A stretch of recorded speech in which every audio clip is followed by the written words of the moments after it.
The 44th Infantry Division, part of the U.S. 7th Army's 15 Corps, was pushing elements of the battered German 25th Panzer Grenadier Division back toward the German frontier in the Vosges Mountains during early December 1944. In a desperate effort to slow the Americans, the Germans were employing defensive tactics that included minefields, roadblocks, and blown bridges. At one French village, the Germans tried another means to delay the Americans. After securing the town of Montbron on December 6th, the 44th Division's 114th Infantry Regiment found itself attempting to maneuver along the only road in its sector leading north. Its objective was the village of Enchenberg. In an effort to add leverage to the operation, while the 114th Regiment's 1st Battalion approached the village along the road from Montbron, the 2nd Battalion was directed to move cross-country and flank the village from the northwest.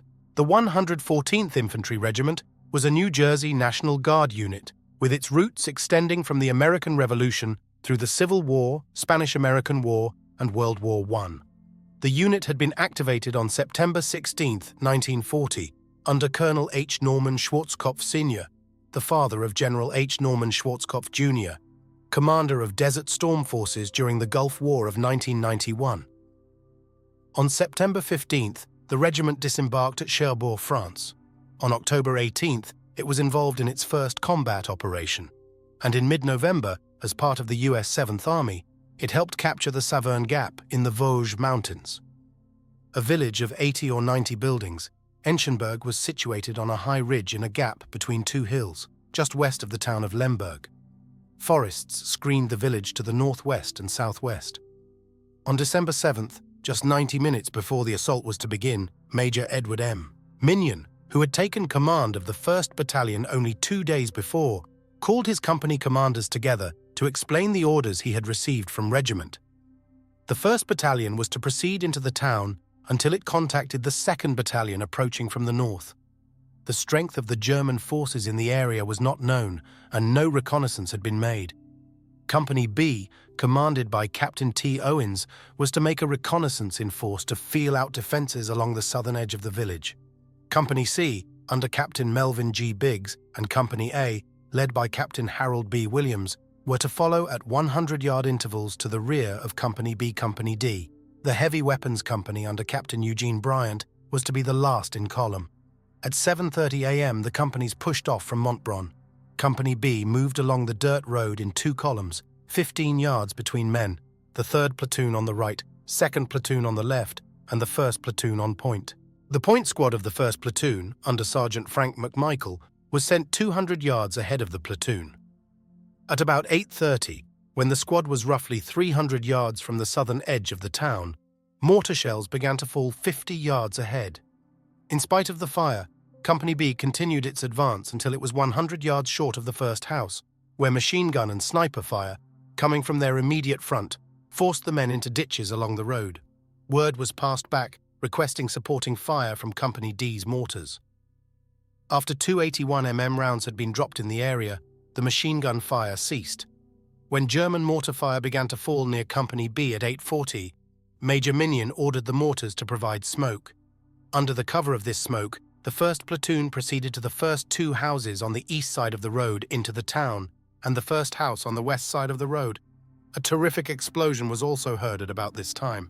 It was learned afterward that the road bridge over the railway, referred to by some as the Railroad Crossing Bridge, or simply the bridge, farther ahead on the road, had been blown up by the Germans. Using the first building on the left side of the road for cover, Staff Sergeant Henry Bayer ordered his 2nd Platoon to follow the 1st Platoon into the houses. At this point, a German Panther medium tank, which had maneuvered to a position on the east side of the blown bridge, began to bring 75mm and machine gun fire on the troops attempting to occupy the houses. At the moment, the loss of the railway overpass bridge was a blessing, since it prevented the Panther from moving closer to the GIs.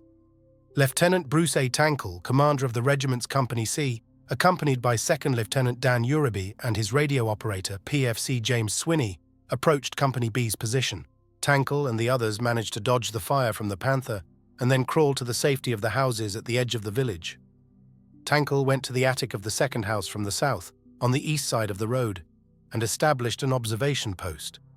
Adjusting the fire of the company's 6 105mm howitzers, he brought it to bear in the vicinity of the Panther. Since Tankle could not actually see the tank from his position, he was assisted in directing fire by Technical Sergeant George C. Price, 1st Platoon, who was across the street and could observe the vehicle and call back its position to Tankle, who relayed the information by radio. After a barrage came close to the Panther, it pulled back into the town and out of sight. At about noon, Tankle spotted German infantry digging in along a forward slope above the railroad tracks to his southeast. Artillery fire was immediately brought down, killing or wounding several of the Germans and forcing the rest to seek cover. On the battalion's orders, Company B held in place. Because of the company's isolated position, and fearing that the Germans might move to encircle it, Minion directed that patrols be sent out from Companies A and C to reconnoiter the area on both sides of Company B's position. Although they returned with negative reports, to obtain a personal estimate of the situation, Minion decided to visit Company B's position. A wire team followed the major forward. As he reached the company, the Panther reappeared. Company B used several buildings to shield itself from the Panther. To overcome these obstacles, the tank began firing armor-piercing shells into the houses between it and Company B. Not waiting for disaster, Tankle directed artillery fire on the tank once more. After 28 rounds had landed in its vicinity, it again withdrew. While Company B had been moving into the town, Company C, which had been following 100 yards to the rear, ran into heavy artillery and mortar fire, and so was diverted from its intended line of march. It moved into the dense woods to the southwest of Enchenberg. There the GIs dug in and remained for the rest of the day. The same shell fire drove Company A back to buildings just north of Montbron, where they stayed until 1 p.m. the next day. Major Minion decided that Company B, with its 110 men, could hold its position for the moment. He and Tankle then returned to the rear amid heavy rainfall and machine gun fire. On the way back, Minion hit the ground to avoid some close rounds, and he aggravated an old knee injury. The two men made it to the battalion command post about 5 p.m., but the major continued on to the aid station to have his knee checked. Just after dark, mine detector teams cleared the road up to Company B's position. Under sniper fire, a quarter-ton truck brought forward water, ammunition, and a daisy chain, a series of landmines tied together with a rope, to the company. A perimeter defense had been set up with the 3rd Platoon protecting to the east and the 2nd Platoon on the west side of the road. The 1st Platoon was set up in houses to the rear of the 3rd and 2nd Platoons. Half the men remained on alert while the other half rested. About 10 p.m., the Panther returned to the same point it had occupied on the previous occasions and opened up with 75 mm fire. The GIs being fired on were not able to vacate their house because of continuous small arms fire that was also sweeping down the main road through the town. 2 men were wounded as a result. The Panther kept up with sporadic cannon and machine gun fire through the night, but withdrew before dawn. The next morning at 7, PFC Michael Ness, Company B, decided to relieve himself and started to step out of the building where he had spent the night. Private Donald Dyer, who was seeing his first action, was on guard at the time and warned Ness against leaving the building. Ness went outside anyway. Dyer then turned his attention toward the window that faced the road. Although it was still dark, he noticed 3 soldiers approaching along the road. 2 of the men proceeded to go around the side of Dyer's house, while the 3rd remained beside a tree in front of the house. Dyer called out a challenge to the individual by the tree, giving the password. The individual answered, "Was." But Dyer wasn't exactly sure of his words. It was dark, and he had never seen a German uniform before. The man nonchalantly turned and started back toward the center of town along the roadway. Dyer then heard a shot and someone yelled, "They got Ness!" At the same moment, 5 Germans appeared and broke into a run down the road from the rear of the house. Dyer fired 2 shots at the fleeing group. Dropping the trailing figure, he then fired another 4 rounds. One of the group turned and fired a short burst at Dyer with a machine pistol. Ness was later found dead at the bottom of the cellar stairs. As it was getting light, Sergeant Leslie O'Cartwright, leader of 2nd Squad, 3rd Platoon, was on the 2nd floor of one of the buildings. He noticed a German on the railway embankment about 175 yards away, apparently trying to observe for artillery fire direction. Cartwright drew a bead on the German with his rifle while asking his platoon leader, Lieutenant Borgerding, "Can I pull it?" Borgerding replied, "Go ahead." Curtright flipped off the safety and squeezed the trigger. The German fell. Even at that range, Curtright could tell that he was dead, the first of 6 enemy soldiers to be killed by Curtright that day. At 7:30, Second Lieutenant Larson, a forward observer from Company C, sighted a bunch of careless Germans digging in on ground to the east of the town on Hill 407. "We banged the hell out of Jerry on that hill," recalled PFC Leonard J. Hare.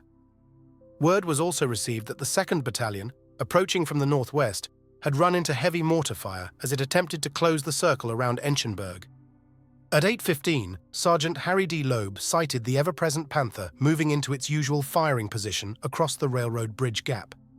This information was reported to the battalion, but before fire could be directed against the tank, it again withdrew. The regiment now ordered 1st Battalion to continue its attack and secure the southeast end of the village until they could link up with the 2nd Battalion. Major Ralph C. McCrum, acting 1st Battalion commander while Minion was recovering from his knee injury, called a meeting of company commanders and decided on a new plan of action. Company C was to proceed at 11 a.m. to the edge of the woods, west of the houses occupied by Company B, then move northeast, cross the railroad tracks, and clear out the houses on the left side of the main street. Company B was to cross over the railway and clear out the houses to the right of the main street. Company A was to move into the houses vacated by Company B and act as battalion reserve. The planned jump-off was changed to 1 p.m. because of the problems 2nd Battalion was having north of the town. The situation was deteriorating to a series of shoot-and-scoot actions by the Panther, punctuated by fire and weight on the part of the Americans. At 11, the tireless Panther reappeared.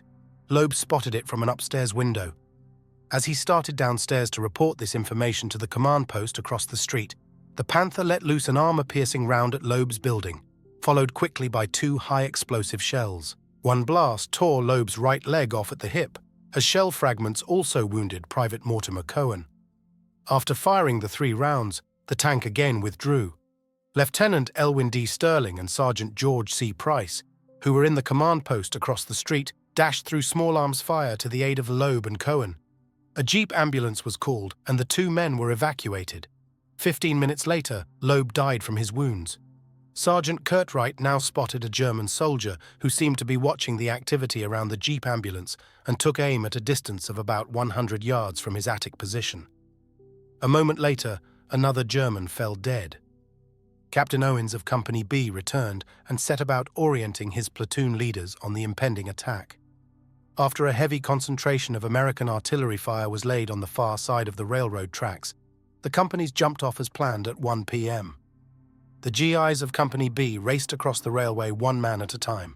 Sergeant Bayer was the first man down the embankment of the rail cut as his men gave covering fire. He surprised 2 Germans, who quickly vacated their foxhole with their hands held high. Bayer yelled to his men, "Don't fire on them!" But they continued to fire. "Stop for Christ's sake!" he screamed. His men stopped shooting and then came up at a run.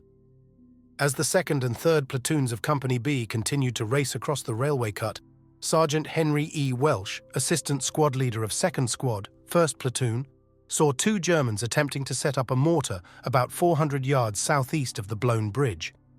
Welsh opened fire with his M1, causing the 2 Germans to leave their mortar and run. As they fled, Welsh cut them down. After getting across the rail cut, Company B reorganized and proceeded to clean out the houses on the east side of the main road.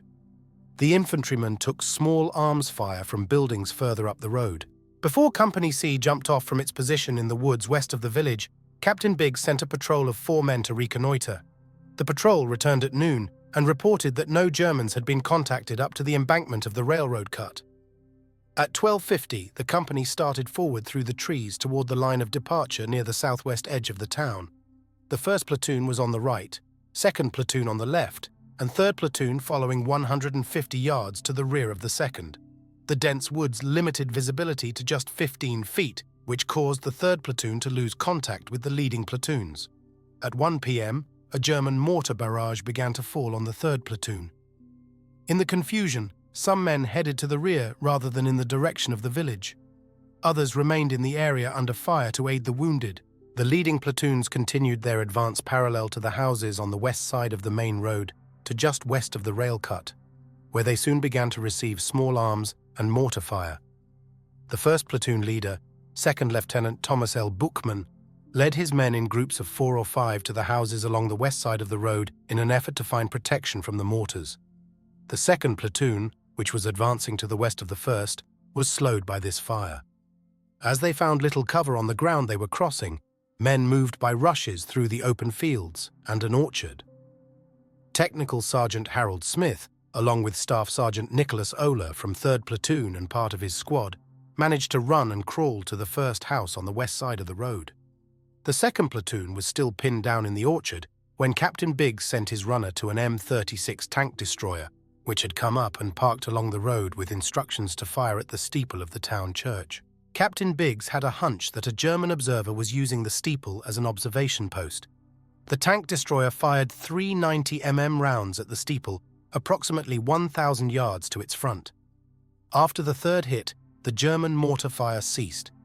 At 2 p.m., the 2 platoons, along with Oler's 3rd squad, moved across the railroad cut, one man at a time running down the west embankment, across the tracks, and up the east bank to the cover of several buildings. These men were covered by a light machine gun under Sergeant Robert Turner, who had the weapon set up on the top of the railroad cut behind a hedge that ran parallel with the tracks. Captain Biggs tried to keep his platoons abreast of each other and advancing up the main street by ordering them to occupy the 3 houses on either side of the road beyond the railway cut. Due to the German mortar fire and sniper activity, the 1st and 2nd platoons had become disorganized as some of 1st platoon was mixed in with members of 2nd platoon. Both were scrambled with platoons of Company B Private 1st Class James A. Davenport, saw Germans in the 3rd house on the east side of the road, and said to the group of men he was with, "Hey, there's Germans over there." Sergeant John R. Hyge answered with the obvious, "Well, let's go get them," and then proceeded toward the house. He kicked down a thin concrete slab fence that was in his path and ran to the side of the house where Davenport had seen the Germans. Once there, he turned and discovered that he was alone. He ran back to where he had left his squad. Meanwhile, Technical Sergeant John Ellick, 2nd Platoon, had come up. Haig told him, "Davenport says there's Germans in that house. If someone will help me, we can get 'em." About 8 men, including Ellick and PFC Raymond Swanson, followed Haig back to the house. Swanson approached the doorway and yelled, "Come and see house," as he aimed his M1 at the door. 2 Germans then came running out with their hands in the air. Sergeant Hyge and PFC Swanson now ran across the street to join their squad on the west side of the road. While they were crossing, a large caliber shell whizzed past them. Sergeant Ellick, looking out an attic window from the house on the east side of the road, observed that the fire was coming from a Panther at the 1st Street intersection to the east along the main road. Ellick radioed the tank's position to Captain Biggs, who was in a building to Ellick's rear. Biggs told Ellick to give the information to 1st Lieutenant Michael Sock, who was in the same building as Biggs. Sock in turn relayed it to supporting guns. The resulting artillery fire did not hit the Panther, but did kill a number of German infantrymen who were behind the vehicle as the shell fragments bounced off the walls of the buildings in the narrow street. The Panther moved up and down the street to avoid being hit by the artillery shells. At the same time, it fired its 75mm gun systematically in the direction of the buildings to its front and both sides of the street, where the American troops were located. Sergeant Ellick's house was hit, forcing him to leave his attic observation post. Once downstairs, Ellick called across the street to Buchmann, asking to relay the position of the German tank to Sock by radio. From a hayloft, Buchmann was able to observe the Panther and relayed the information to Sock. But the tank now opened fire on his position, forcing Buchmann to the ground floor, where it was not possible to see the threatening Panther any longer. When Buchmann told Captain Biggs over his radio that he could no longer see the Panther, Private Leland A. Goke, who had borrowed Ellick's radio, began relaying information on the tank's position to Biggs. Goke was looking through a 3-inch hole that had been broken through a frosted glass window after attempting to knock down a house and barn filled with hay that had blocked its line of fire. The Panther proceeded to a position that was only 25 yards from Goke, who radioed this information to Zock. Artillery shells then began to land in the road near the tank, wounding several accompanying German infantrymen. Another German tank now appeared and came up the road, stopping alongside the first. The GIs of the two companies let loose with bazooka fire at the armored pair. This seemed too much for the Panthers, and so they began to withdraw, firing their machine guns and cannons as they went. German medics, adorned in white aprons with large red crosses, came up to collect the wounded, the Americans holding their fire as they went about their work. As Company A prepared to come forward, 4.30 caliber machine guns, 360 mm mortars, and a squad of riflemen were placed on the company's left flank on high ground east of the road with good observation on the railroad cut. Scouting patrols sent out earlier returned with reports that they had not contacted any Germans up to the banks of the cut. Company A jumped off at 1 p.m. While Company C was moving into position on Company B's left flank, Company A moved out with the 2nd platoon leading and 3rd and 1st platoons following behind it at 100 yards. At 1:15, advancing in platoon column, the company was about 100 yards from the railroad cut when German mortars opened up. At the same time, a flat trajectory weapon fired at them from somewhere east of the cut. Private Robert Schoffer was wounded in the neck and shoulders by shell fragments. Private Ralph Husky received leg and stomach wounds. Staff Sergeant Raymond Mautai lost both legs. All 3 men died while 6 other wounded survived. In the meantime, Captain Williams had moved into the 2nd house on the right of the road with the remainder of the 2nd platoon and yelled to the men bringing up the rear to move to the cover of the building. But the men were panicky. First, Lieutenant Saul Samazin, executive officer, who had been moving up with the 3rd platoon, heard the message and relayed it to the troops. Despite these orders, several of the GIs remained in the ditches rather than moving up to the houses. Although under fire, Samazin made 2 trips from the buildings back to the ditches to bring up the stragglers. By 1:45, Company A was in 2 buildings on the right of the road as squad and platoon leaders made a hasty reorganization of the units and prepared to continue the advance. At 2:30, Williams crossed the railroad cut and found Company B in buildings on the right side of the street. He then ran across the street to Company C's positions and spoke to Lieutenant Lawrence P. Melterson, Company Executive Officer. Melterson told him, "There's a tank just around the corner of the road ahead firing 88 mm and machine gun." Then, while under sniper fire, Williams brought Company A across the cut. This took about 10 minutes to accomplish. Williams ordered the 2nd and 1st platoons to clear the houses on a side street that jutted out on the south side of the main road east of the cut, the 2nd platoon to take the first 3 houses, and the 1st platoon to take the last 3. The 3rd platoon was to remain in the buildings just occupied by the company along the main road. The 2nd platoon's 16 men moved out first. The 2nd squad, under Sergeant Russell Karch, dropped off at the first of the 3 buildings assigned to the platoon. As they approached the house, 4 civilians came running out of the cellar door waving a white sheet. Behind them followed 3 Germans with their hands over their heads. Technical Sergeant Earl Dunnock moved the 3rd squad to the rear of the 2nd building, rolling over a mesh fence, while PFC Charles Lewis, acting squad leader, Private Stanley Duda, PFC Paul J. Stark, Private Paul J. Swank, and Private Ray K. Washam followed in the same manner. They moved cautiously toward the 2nd house. Dunnock opened the back door, and 3 civilians came out slowly. 8 Germans followed them and were taken prisoner. PFC. Stark escorted them to the rear. Dunnock entered the house with the rest of the squad and then went to the front of the house with Washam. They found a dead German in the hallway, his head practically shot off.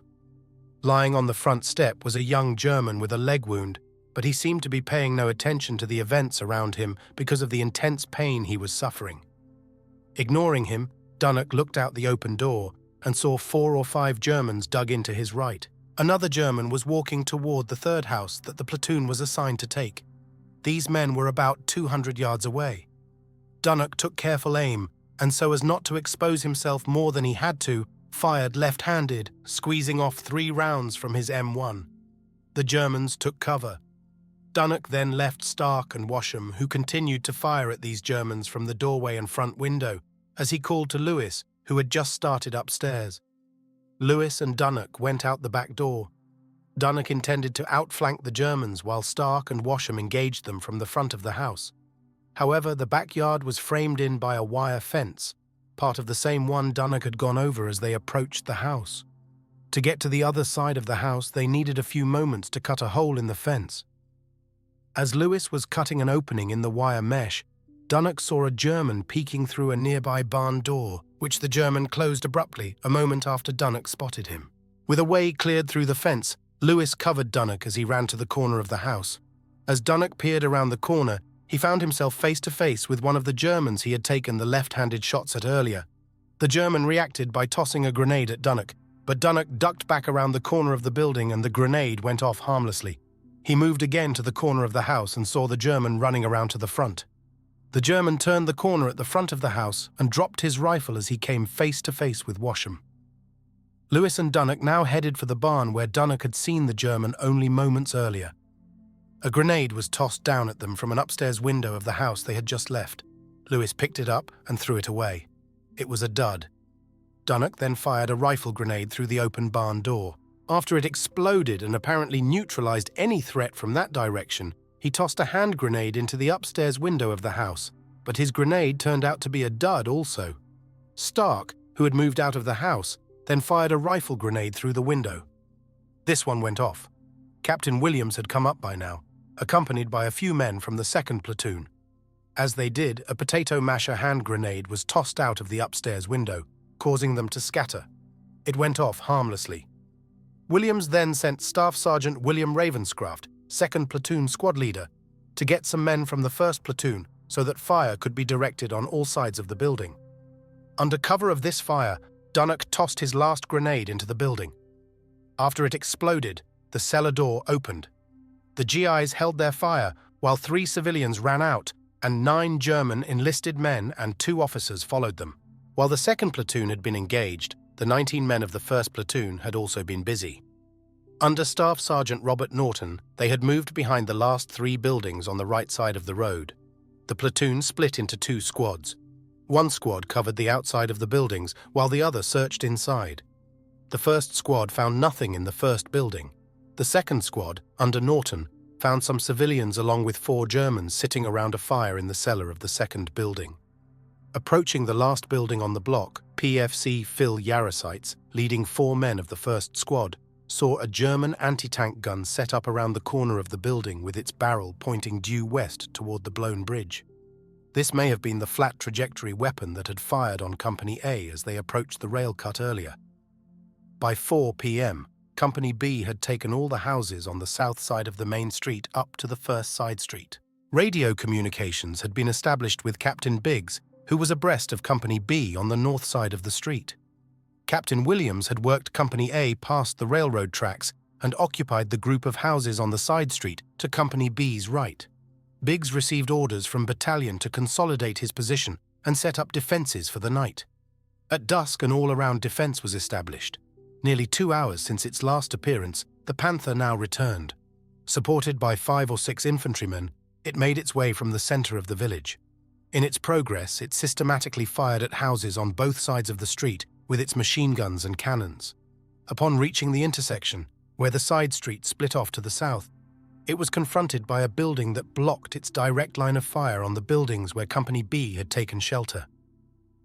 In an effort to remove this obstacle, the tank fired point-blank at the building with armor-piercing shells.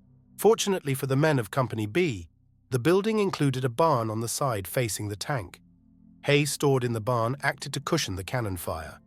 Realizing that its efforts were proving futile, the Panther became more daring and closed on the houses where Companies B and C were holed up.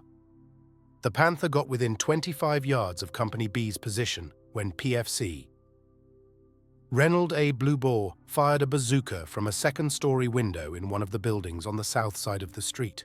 The rocket exploded without causing any apparent damage to the Panther.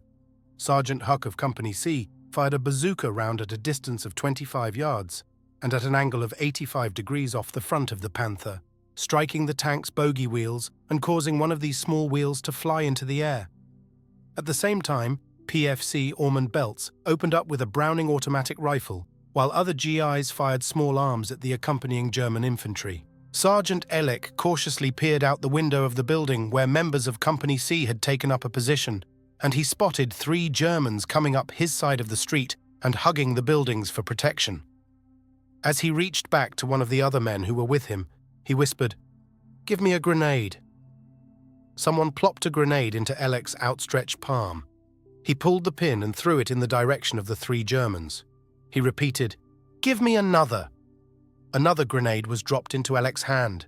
He pulled the pin and threw the second grenade in the direction of the Germans before the first had exploded. One of the Germans apparently saw the spark from the burning fuse of the second grenade because there was a yell just before the first grenade went off. In the next instant, the Germans attempted to scatter but were plastered by the second grenade, which had apparently landed closer to them than the first. To add to the complications facing the GIs, a second German tank now appeared. It came up the street and parked alongside the first. This was probably the same one that had been involved in the earlier action. The tanks were brought under bazooka fire by members of Company C, but received no damage. Both then opened fire on Companies B and C, before again withdrawing toward the center of town and out of sight. Once again, the Americans held their fire as German medics came forward to collect their wounded. As the tank action was developing along the main street, Private William Edward Ross spotted 15 or 20 Germans advancing through the orchard to the north of Company C's positions. Some of the group were setting up a machine gun only about 20 yards away from Ross. He reported this information to Captain Biggs, who was in the same house with him.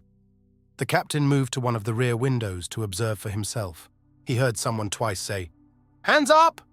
in broken English, and he noticed 10 or 12 men lined up in a column like prisoners. Biggs, thinking that someone was leading away a group of prisoners taken earlier, yelled out, "Who the hell is chasing those German prisoners?" When no one answered, he cut loose with his Thompson submachine gun as grenades were thrown by Staff Sergeant Leon Pretty, Staff Sergeant Chapler, and Private Gilbert Arthur Marez. Some of the Germans ran while others were hit, but none of the Company C men ventured out to see the results of their work. A short distance away, PFC Jack F. Williams of Company C, who was manning one of the company's light machine guns at the rear of one of the houses, peered through the evening dusk to see up to 10 Germans approaching. He fired 125 rounds before his gun jammed. Leaving the useless weapon, which he had been manning by himself, he ran to the front of the house.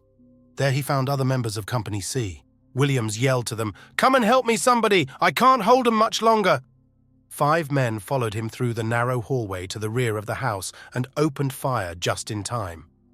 The 6 Americans blazed away with a light machine gun, a captured German Schmeisser machine pistol, a Thompson, and M1 rifles. One of the Germans attempted to throw a potato masher in the window, but it hit the side of the building and exploded harmlessly. Before the attack was repelled, the GIs lobbed 60 mm rounds into the orchard, preventing other Germans from coming up to reinforce the assault. The Americans heard moaning all night long, but believed that it would be unhealthy to go outside to offer aid. Half the men of Company C took the opportunity to get some rest, while the others remained on alert for the rest of the night. During the night, the artillery pounded the northern part of the village. On orders from the battalion, all companies remained in their positions for the night, as bazooka and small arms ammunition was brought up by carrying parties. Casualties were evacuated, but while they were attempting to cross the railway cut, the carrying parties were fired on by 20 mm guns from the north in the railbed, making it rough going for the GIs. In an effort to get armoured support into the town, plans had been formulated to construct a roadway starting just west of the tracks, south, paralleling the railway on the slope from near the blown bridge down to the tracks, across the track bed, and then back north to the main road east of the bridge. Mine detectors were brought up to check the proposed roadway, but no mines were discovered. Engineers and a bulldozer from the 63rd Engineer Battalion were brought forward to build the road. At about 10 p.m., after working its way about 75 yards along the west bank of the cut, the bulldozer hit an undiscovered mine and was put out of action. At midnight, a tank dozer was brought up in a further attempt to lay a roadway. It also struck a mine and was disabled. Then German mortar fire landed in the vicinity of the labouring engineers and hit a nearby tank destroyer. The mortar round scored a direct hit in the open-topped crew compartment, setting the tank destroyer on fire and putting it out of action. A bit earlier, a German soldier carrying a wounded comrade approached Company A's position. He was stopped by Staff Sergeant Walter Motica a few yards from the last building along the side street where the anti-tank gun had been found. The prisoner told Motica that he had come from Lemberg by half-track as part of a crew of 3. The half-track had stopped about 1,000 yards from the bridge, and his NCO had sent him to investigate the town. While doing so, he had decided to surrender. He had also found a wounded German soldier in the field and brought him along. The prisoner said that he was Polish and that he had been forced to fight for the Germans. The prisoner also reported that the Germans had 250 to 300 troops in Lemberg, along with 3 tanks. The 2nd Battalion, as it attempted to approach the town from the north, had run into well-defended German positions along its route of advance. When the attack on Enchenberg had jumped off, the battalion had moved out of Montbron, using a trail running north through a ravine west of the town. The battalion had been held up in the ravine by artillery and heavy small arms fire. In an effort to bring in tank support on the morning of December 9th, a column of 8 Shermans of the 749th Tank Battalion headed up the road from Montbron. As they moved to avoid a damaged truck, the tanks turned off the roadway and moved along the shoulder until the 3rd and 4th tanks in the column both struck mines and were knocked out. Fearing that there might be more mines, the other tanks stopped in place. There were also reports that the 2 German Panthers that had been causing so many problems had pulled out of the town during the night. Regiment now issued orders for the 1st Battalion to push through the town, with or without tank support, and shake hands with the 2nd Battalion coming in from the north. The plan was to have the 1st Battalion launch an assault at 8:30, following an artillery barrage. Companies B and C would move to clear the north end of the town. A half-hour prior, Company A was to move out and secure the southeast portion of the town. Beginning at 7:30 and continuing until 8:15, a terrific artillery barrage of 96 guns, including 105S, 155S, and 4.2-inch mortars, was to hit the area north of the middle of Enchenberg to the high ground to the east and west of the town. A no-fire line was drawn through the center of the town. At 8:30, Company B proceeded north through the town, searching and clearing all the houses on the east side of the main street. The only resistance encountered was some occasional sniper fire. By 10:30, Company B was at the north end of town. Here, a defense was set up facing north. At the same time, Company B moved out. Company C also pushed north through the town, cleaning out the houses on the west side of the main street. No opposition was encountered. At the north end of the village, Company C drew up alongside Company B and set up defenses. That evening, Captain Biggs's Company C made contact with 2nd Battalion north of the town along the railway. By the morning of December 10th, the 63rd Engineers had installed a bridge over the railway cut. The 114th Infantry would continue to push toward the German frontier until December 31st, when it would come under assault by SS troops during a German offensive called Operation Nordwind. In their fight for Enchenberg, the GIs of the 1st Battalion showed that they were capable of taking on German Panthers without the support of tanks or tank destroyers. The Germans, however, managed to delay the 114th for 3 days, while using little in the way of resources, buying time to prepare defenses closer to the German frontier. Author Alan Vanoy has written extensively on a variety of topics related to World War II. He resides in Hillsboro, Oregon.